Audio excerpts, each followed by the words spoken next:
What's up, basketball fans? It's your boy NotZay, and today we'll be talking about Mohamed Bamba, the 7', 225-pound center out of Texas. Alright, the first thing that really pops off the screen when you look at Mohamed Bamba play is his 7'9.5" wingspan, which would be the longest in the NBA, above Rudy Gobert, who has a 7'8.5" wingspan. So he has a whole inch on Rudy Gobert in terms of wingspan. He's averaging 10.9 points, 9.8 rebounds, 4.3 blocks, and 0.8 steals per game. And he's one of the most polarizing prospects due to his rare physical tools and all the question marks that he has. First, I want to talk about Bamba's offense, and it's pretty much one big what if or could be, because he has a lot of potential on the offensive side of the ball, but he just hasn't put it all together yet. So it's kind of like when you're describing his offense, it's like, if he does this to his game, or if he adds this, he could be this. And that means he has a lot of potential on the offensive end, but it kind of means that he might have a little bit of bust potential on the offensive end of the floor. And the first thing that I noticed when I watched Bamba play is that he takes up a lot of space. And a good analogy that I saw on a fan-sided website is that he's like a 7-foot spider trapping opponents in a web with his arms, meaning that like once he gets you like posted up, it's pretty much over with because of his extreme length, and it's kind of hard to move, and he can shoot over most people. Big man, guards, it doesn't really matter. He can shoot over most people due to that extremely long wingspan. And the next thing I want to talk about is his fluid looking jump shot. It looks really good, although he's only shooting 19% from 3 and 61% from the free throw line and 33% on his 2-point jumpers. And although concerning, he's only taking 21 threes and 46 free throws, and a good stretch in any department would heavily sway his statistics and his percentages. So the important thing is that he's willing to take the three, and he has a good form on his jumper and free throws, which kind of shows that it could be developed, and he's willing to put in the work to become an excellent shooter. He's really athletic, but he really knows his limits. He doesn't try to do too much, and he's a pretty smart guy on and off the court, and he doesn't fall in love with that jumper. He's going to be a really good system player. Like, if someone puts him in their system, he's not going to try to do too much, be the superstar because he was the number whatever top 5 pick he's going to be. He's going to play in the system. He doesn't do too much, and most of his points come off a run and jump, catching and finishing, or off of putback dunks, or getting an offensive board and going back up with it. And most of his stuff is just hustle things at this point in his career. That's why I said it's one big what if. He could develop a jumper or a face-up game or something like that, but he doesn't have that right now. He shows glimpses of it. He runs the floor like a guard, and just the opposing big man can't keep up. And he has a pretty good motor, although he isn't always involved in the offense. Like some big men, if they're not involved in the offense, they're not getting X amount of touches, cough cough Dwight Howard, they might get upset and like not put in 100% on the defensive end. They might not run the floor every time, but that's not what you're going to get with Bamba. Bamba is pretty much going to give you 100% every time down the court, even though he's not really involved in the offense too much. And since he isn't really a great post scorer or shooter, for now he'll have to be a really good roll man, and he shoots around 74% at the rim, which is what DeAndre Jordan, Gobert, and Capella have been averaging in their prime. And he's a pretty good passer, and he has good passing instincts and IQ, even though the assist numbers may not say that. Now we're going to get to the negatives in his offensive game, and pretty much, even though he's been shooting 72% at the rim, and it shows that he could become a good roll man, those stats are pretty inflated, because most of his shots are uncontested dunks or fairly open layups, or like he gets an offensive rebound, and that's a pretty easy point, to be honest, so that inflates that percentage a lot. But he doesn't really pass the eye test. Watching him shows that he needs to get bigger and stronger because he struggles with contact. Like, I remember versus Kansas, I think he dunked on someone. His teammate gave him one of those hype love taps that's not really hard, and he flew, which I found pretty interesting. And I'm not saying that love tap is the reason why I'm saying he needs to bulk up and he can't really take contact.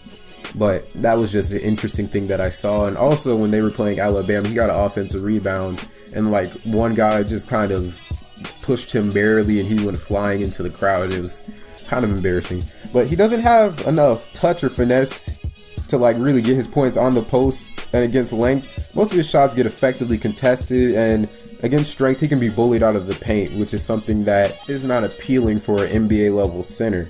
And in the NBA, he has to prove that he can finish as a roll man in the pick and roll to establish a baseline of play.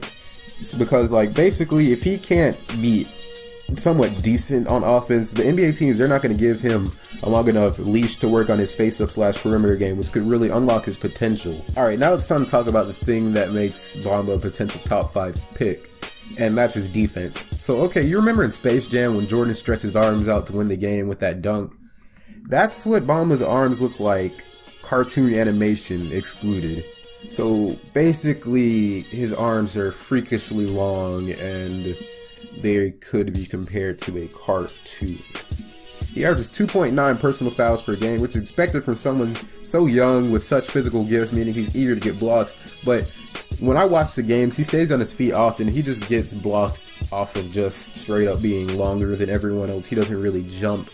He stays on his feet, which is a good thing for a young big man, because a lot of them may get caught up in trying to get too many block shots, and they could be led into getting fouls off of pump fakes by opposing players and things of that nature. I don't really see that being a problem with Bamba because he does a good job of staying on his feet. He has amazing mobility for a 7-footer, and versus Alabama, he stayed with Collin Sexton stride for stride, and Collin's one of the fastest players in NCAA.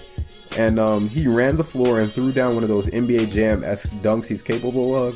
And it's pretty good defending in space. And since this is a pick-and-roll heavy league with the Houston Rockets and the Golden State Warriors basically developing their offenses off of pick-and-rolls, that's a valuable thing to have in today's NBA. And a big man that can switch on to pretty much any position and be fine, you can't really ask for more. When his motor is running hot, he dominates games defensively like a prime Dwight Howard, or dare I say it, Bill Russell. He was the main reason Collin Sexton, who's one of the NCAA's premier scorers, shot 4 for 12 from the field and scored 8 points against Texas. He has a high IQ on defense and a nice feel for the game, and he averages 4.9 blocks per game, and that's more of a Rudy Gobert 4.9 blocks than a Andre Drummond 4.9 blocks, because Drummond, it's more so he's just more athletic than everyone. He's just getting blocks. It's not like he's actually playing good defense. Bamba and Gobert, they play actually good defense, meaning that he's a good rim protector and he does more than just block shots. Another thing that I noticed is when Bamba's playing in a game, teams tend to not go to the basket very much. Like when I was watching the Alabama game, Alabama was settling for a lot more jumpers than what they usually do. And I saw that as a trend in many games. So teams were kind of scared to go in there with Bamba because the coaches know that he's going to alter a lot of their shots and he's going to block a lot of their shots. And sometimes the players are just afraid to go straight to the basket and go up with a guy with Bamba's physical tools. So I see him as a guy who could really deter opposing players from trying to come to the rim just due to his physical gifts and shot blocking ability and high IQ. And that's an important thing that most people don't really point out about big rim protecting centers, is that they deter opposing players from coming to the rim for those high percentage shots. Now it's time to talk about Bamba's pro potential, and I see him as like a Anthony Davis, but like better on defense, because he will be able to switch on to pretty much every position in a Draymond-like style, and he'll be more versatile defensively than Anthony Davis.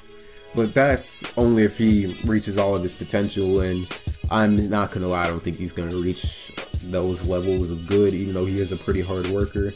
His floor is gonna be an all-NBA defender, and he's gonna be like Hassan Whiteside in 2015-2016, where he was blocking a ton of shots, but wasn't actually that good defensively. He was more so just blocking shots than playing good defense. So if he doesn't pan out, he's going to get block shots regardless. If he doesn't, just based off of physical tools, he's going to get block shots, and that could lead him to multiple all-defensive teams due to his just God-given ability. So Bamba, low-key, Bamba might be one of the safest picks in the draft, because if his floor is to become a really good defender or rim protector as a floor, that could mean that he might be the safest pick, low-key. But that's it for this video. Okay.